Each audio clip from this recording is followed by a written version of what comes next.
En la materia marco legal de las organizaciones, vamos viendo la primera competencia, es el conocimiento de lo que son las sociedades civiles y las asociaciones civiles. Como primer tema, vamos a conocer lo que es el derecho civil.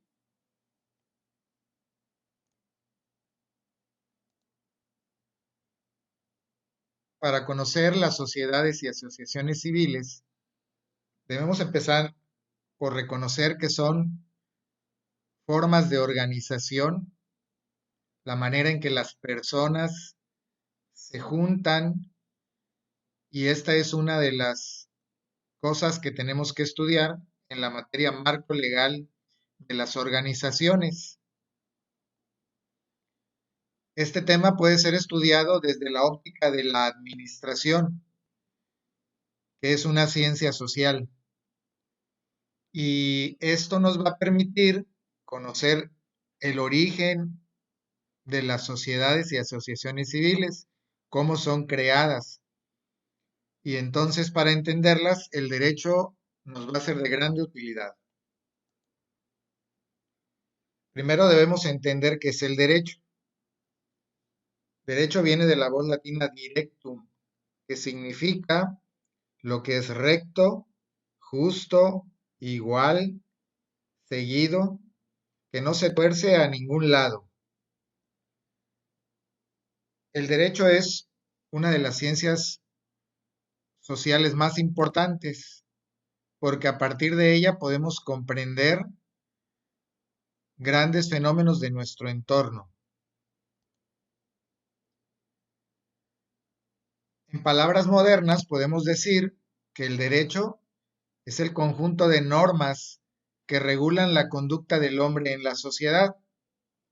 Nosotros, para convivir con los demás seres humanos, necesitamos normas que nos ayuden a comportarnos dentro del grupo social, dándole prioridad al desarrollo de conductas buenas, que se llaman virtudes, y tratando de minimizar o eliminar aquellas conductas malas, nocivas para la sociedad, que se llaman vicios.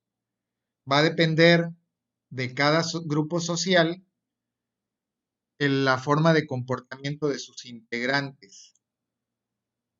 Por ejemplo, si una persona no quiere pagar impuestos, dependerá de su grupo social que existan normas que lo ayuden o lo obliguen a ser más cumplido en esta obligación que tiene para con la sociedad. Pagar impuestos es algo bueno porque permite el sostenimiento del gobierno para los fines para los que es creado.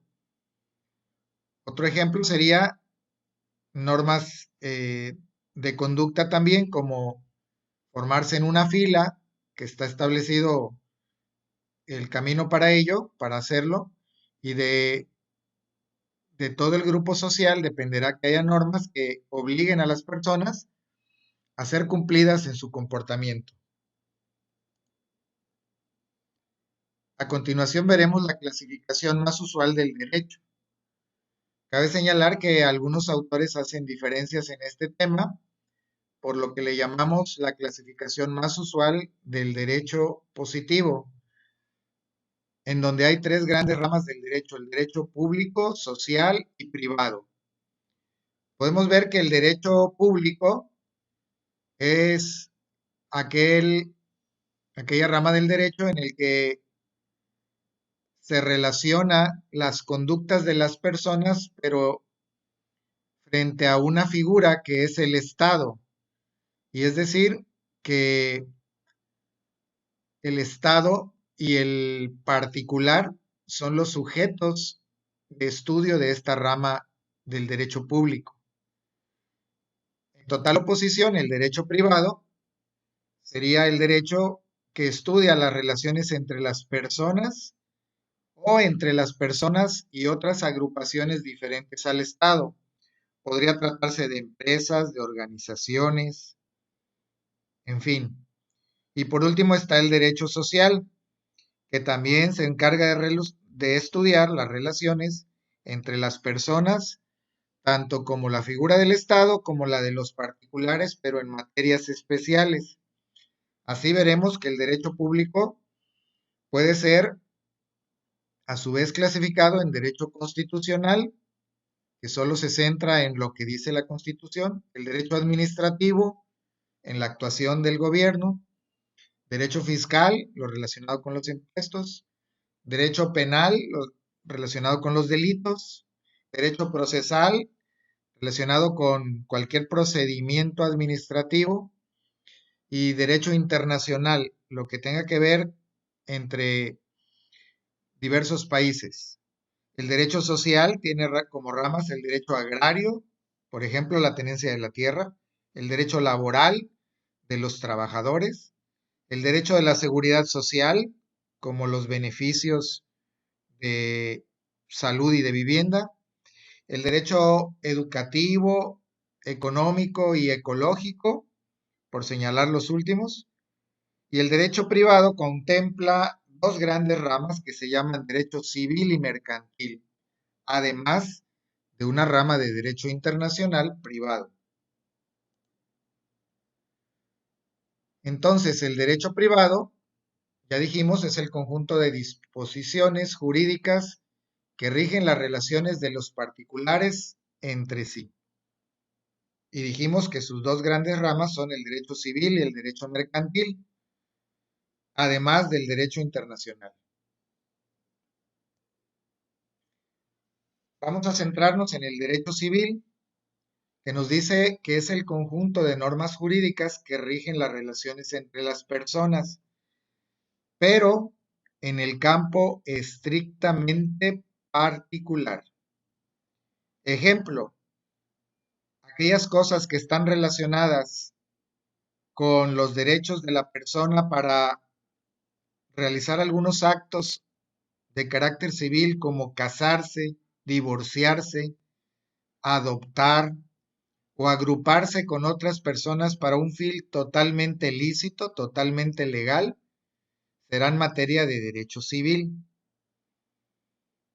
En cambio, aquellas otras cosas que no sean en el campo estrictamente particular, que tengan que ver con las posesiones o con actos de comercio, estarían dentro del derecho mercantil, que aquí todavía no lo vamos a ver. Entonces, las personas, teniendo ese derecho de asociarse con otras, pueden crear entidades de derecho que son diferentes de la persona física y a través de ellas van a poder realizar actividades para las cuales fueron creadas. A esto comúnmente le llamamos, a estas entidades les llamamos personas morales, que son aquellas conformadas para realizar estos fines colectivos y permanentes. Y a ellas, a las personas morales, el derecho objetivo les reconoce la capacidad para tener derechos y obligaciones. A esto se le llama capacidad jurídica. Entonces, la capacidad jurídica es aquella capacidad de tener derechos y obligaciones tanto a las personas físicas o a las personas morales. Veamos esta tabla comparando cómo es una persona física o natural y cómo es una persona moral o jurídica. Ambas pueden tener una identidad. Ejemplo, yo me llamo Daniel Eduardo Paz Pérez. Esa es mi identidad, tengo un nombre. Una persona moral también podrá tener un nombre. Ejemplo, Cruz Roja Mexicana AC. Nacionalidad. Ambas personas, las personas físicas y morales, pueden tener nacionalidad. Las personas físicas adquieren la nacionalidad por dos maneras, una por nacimiento y otra por naturalización. Ejemplo, un ciudadano extranjero puede venir a México y pedir la nacionalidad mexicana siempre que cumpla los requisitos. Las personas morales, ¿cómo adquieren su nacionalidad? Pues a través de ser creadas en un país. Ejemplo, una compañía es creada en México con las leyes mexicanas, su nacionalidad será mexicana. Tercero, las dos personas físicas y morales pueden tener un domicilio. En el caso de la persona física, puede tener dos, un domicilio personal, que es en donde vive, y un domicilio comercial o legal o fiscal, que es donde puede tener un negocio. Las personas morales no tienen un domicilio personal, sí tienen un domicilio que se llama social, que es donde reside la sociedad, y pueden tener uno o más domicilios fiscales, donde estén sus oficinas. Cuarto, fecha de nacimiento. La fecha de nacimiento en una persona física es cuando llegó a este mundo, cuando tuvo vida, y las personas morales, cuando fueron creadas por el método en el que haya sido, por ejemplo, ir ante un notario y firmar un acta, y en ese momento son creadas. ¿Cómo se comprueba el nacimiento de la persona física? A través de un acta de nacimiento, que es un documento que nos dan en el registro civil. ¿Cómo se crea un acta de una persona moral? Pues es un documento que elabora un notario público y que debe llevar un registro especial. Se llama acta constitutiva. 6. Las personas físicas y las personas morales, sin ninguna distinción, pueden tener un patrimonio propio. ¿Qué significa? Que pueden comprar cosas para que sean de su propiedad. Ejemplo, un auto, un edificio, abrir una cuenta bancaria. Todo ese patrimonio lo pueden tener en forma igual las personas físicas y morales. Solamente hay una gran diferencia en la capacidad jurídica de personas físicas y morales. El séptimo punto, las personas físicas pueden tener un estado civil, que solamente son dos, soltero y casado. Una persona viuda vuelve a quedar soltera, por ejemplo. Esa capacidad no la tienen las personas morales. En cambio, las personas morales pueden tener una representación legal y pueden tener varios representantes legales en virtud de que ellas, las personas morales, son un conjunto de personas. Las personas físicas en alguna ocasión pueden tener un representante legal también.